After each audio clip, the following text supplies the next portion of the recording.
Olá, queridos alunos do Legale, professora Selene Lander, né? Estamos voltando aqui com a nossa aula para continuarmos aí o assunto, né, que estávamos tratando no último bloco, que é sobre o recurso ordinário constitucional, né? Um recurso cabível aí em algumas hipóteses, né? E a gente vai continuar, então, analisando como é que funciona o ROC, né? Que assim é chamado, recurso ordinário constitucional, né? Então, explicamos aí em que hipóteses, né, pode acontecer. Falamos dos embargos infringentes, falamos dos embargos de nulidade, né? E agora, só colocar aqui, a gente está, então, tratando do ROC, né, que é o recurso ordinário constitucional. Só vou abrir aqui o material de vocês para a gente poder falar, então, sobre o assunto. Então, vamos lá. Coloquei aqui o material. Então, nós falamos aí, na nossa última aula, né, só recapitulando, falamos aí dos embargos infringentes e os embargos de nulidade, né, que são recursos exclusivos do réu, né, a fim de questionar acórdão de segunda instância, né? Falamos aí ou apelação, recurso em sentido estrito ou agravo em execução, né? Quando for desfavorável à defesa, né? Falamos do artigo 609, né? Que mais? Falamos dos embargos infringentes, falamos que não cabe, né, os embargos infringentes de nulidade contra decisões da turma recursal do GCRIM, Juizado Especial Criminal, em decisão de habeas corpus, em revisão criminal, mandado de segurança e ações originárias, né? Requisitos básicos, então, para propor, então, os embargos infringentes ou de nulidade. Existência de uma decisão não unânime, né? Essa decisão tem que ser desfavorável à defesa, né? Que tenha sido proferida em segunda instância, né? No caso de recurso em sentido estrito, apelação ou agravo em execução, né? É um recurso, então, gente, só relembrando, privativo da defesa, tá? E até o próprio Ministério Público pode utilizar desses mecanismos. O Ministério Público pode manejar os embargos aí na condição de custos legis, desde que seja em favor da defesa, né? Quais são as hipóteses, né, de aplicação? Quando houver divergência nos votos. Então, sempre que eu falar de divergência nos votos, né, dos desembargadores, porque obviamente não pode ser uma decisão unânime, né? Então cabe os embargos infringentes e de nulidade, né? Lembrando, gente, que os embargos infringentes, eles atacam o mérito, né, do problema, da questão a ser questionada. E os embargos de nulidade, eles vão atacar algum erro de forma, né? Então, eles vão atacar alguma formalidade que venha declarar a nulidade do processo. Excepcionalmente, nós também falamos que caberá em relação, né, a esses dois recursos, em relação à carta testemunhável, né, que está lá no artigo 644 do Código de Processo Penal. Qual é o prazo? 10 dias, a contar da publicação do acórdão, tá? E quais são os efeitos? Devolutivo e suspensivo. Então, quando eu estiver falando de embargos, né, infringentes ou de nulidade, eu estou falando de um tipo de recurso que interrompe o prazo para a interposição de qualquer outro recurso cabível. Ou seja, recurso especial ou extraordinário. Interrompe o prazo e fica se aguardando, então, a resolução daquela questão, daquele problema, para aí sim poder correr normalmente, então, o recurso. Visto isso, nós falamos do recurso ordinário constitucional, que é o famoso ROC, né? O ROC é uma modalidade de impugnação disponibilizada para atacar decisões proferidas em processos específicos, né? Que estão ali taxativamente indicados na Constituição Federal. E aí ele será submetido à reapreciação do STF ou do STJ, conforme o caso, né? Então, nós temos um prazo de 5 dias no caso de denegatória de habeas corpus e temos um prazo de 15 dias no caso de denegatória de mandado de segurança, né? Então, lá no artigo 105, que nós trabalhamos na nossa última aula, né? Artigo 105 da Constituição Federal, ele descreve o cabimento da interposição do ROC para o STJ. E no 102, inciso 2, ambos inciso 2, descreve o cabimento da interposição do ROC para o STF, tá? Então, gente, só fazendo um resumo do que nós abordamos aqui, cabe, então, o ROC das decisões denegatórias de habeas corpus e das decisões denegatórias de mandado de segurança e da condenação ou absolvição por crime político, tá?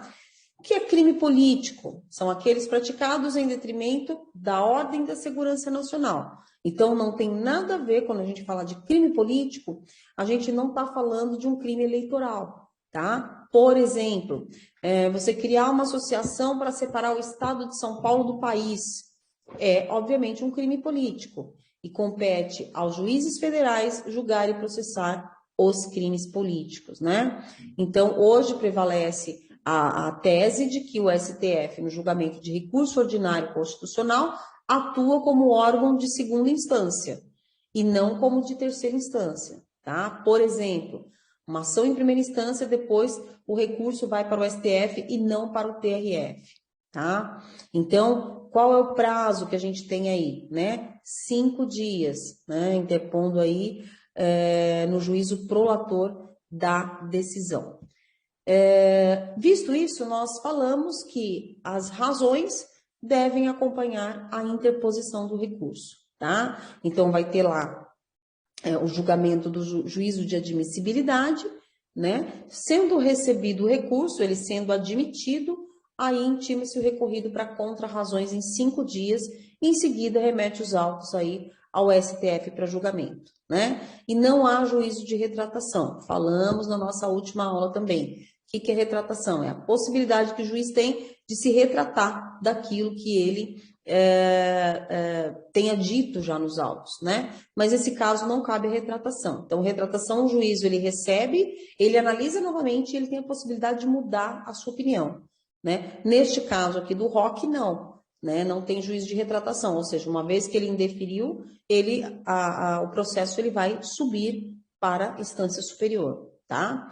Na hipótese de denegação, ou seja, não recebimento do recurso ou de um despacho sobre a sua admissão, ele demorar muito, injustificadamente, por mais de 30 dias, né, ou a remessa também não ocorrer nesse período, cabe agravo de instrumento, tá? Na forma do regimento interno lá do STF, tá? E tem efeito devolutivo, né? Quanto ao efeito suspensivo, tendo em vista a peculiaridade, terá o mesmo tratamento da apelação. Ou seja, dependendo da peculiaridade dos autos, ele, né, interposto o ROC em face de sentença absolutória, não vai ter efeito suspensivo, tá? Mas se for condenatória, vai ter efeito suspensivo. Então, temos que nos atentar a essas duas situações, tá? Ele só vai ter efeito suspensivo se estivermos falando de uma condenação, né? De uma sentença condenatória.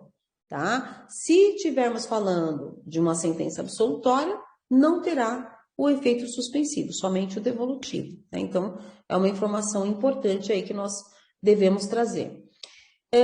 Recurso ordinário constitucional ao STF, está lá no artigo 102, inciso 2 da Constituição Federal, né? Cabe apenas em decisão proferida por tribunal superior, STJ, TSE, né? TST e STM, tá? Então, esse tribunal estará proferindo a decisão em única instância, ou seja, o Tribunal Superior estaria atuando na sua competência originária, tá? Então, cabe nesses casos. Por exemplo, julgamento do prefeito municipal, ele é feito pelo Tribunal de Justiça do Estado, tá? E aí o prefeito vai lá e impetra um HC, um habeas corpus, no STJ.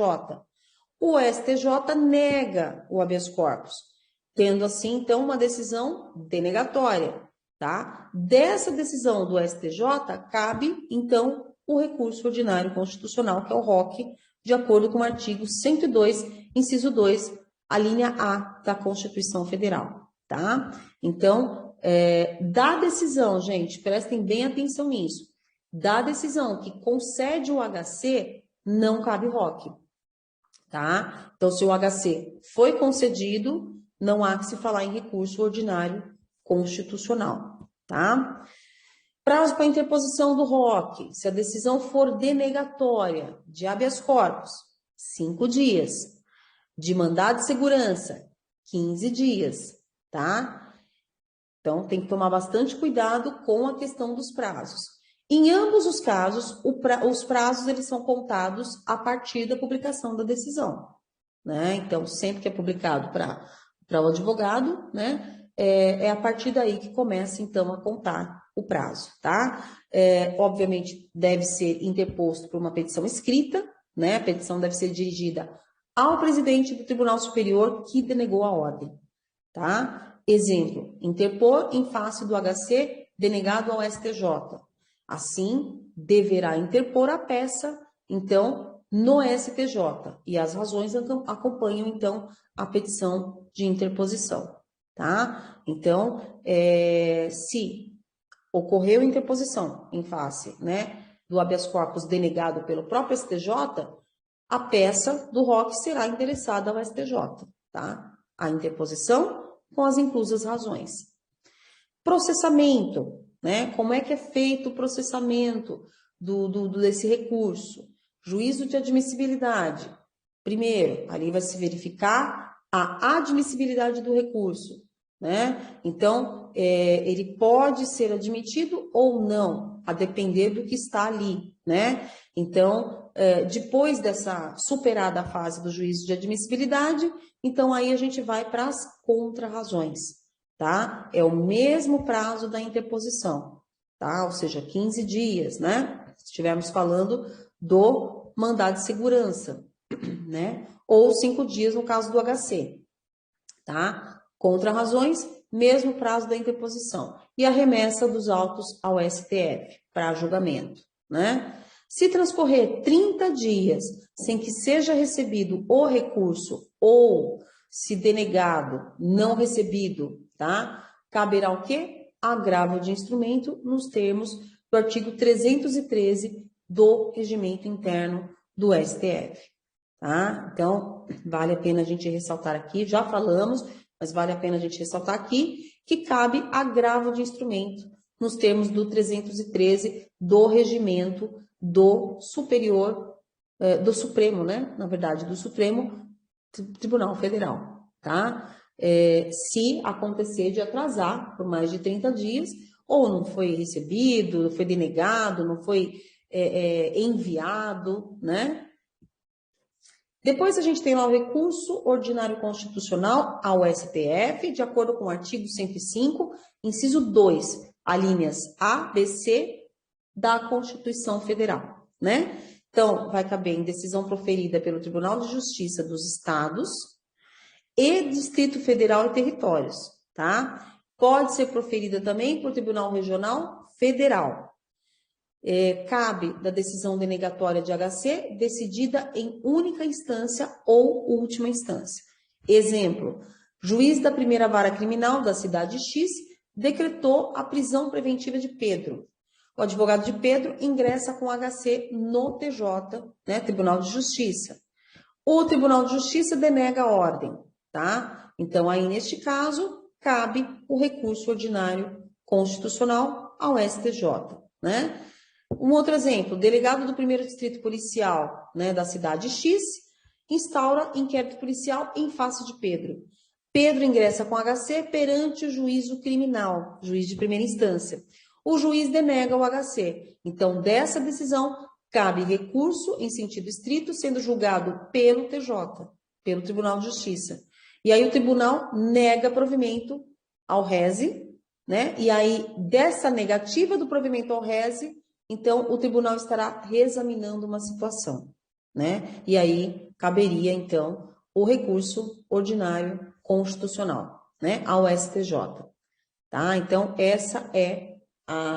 são os exemplos que a gente traz para vocês, né? Uma dica, sempre irá impetrar habeas corpus na instância superior, isso a gente já sabe, né? Se foi o delegado de polícia, a autoridade coatora, vai ser impetrado, então, perante o juiz de primeira instância. Se for o juiz de primeira instância, perante o TJ, e assim, né, sucessivamente. Caberá ROC em razão de decisão denegatória de mandado de segurança em única instância. Tá? Exemplo, MP ingressa com mandado de segurança no TJ e o tribunal denega a ordem. Decisão do TJ em única instância. Tá? Então, cabe o ROC.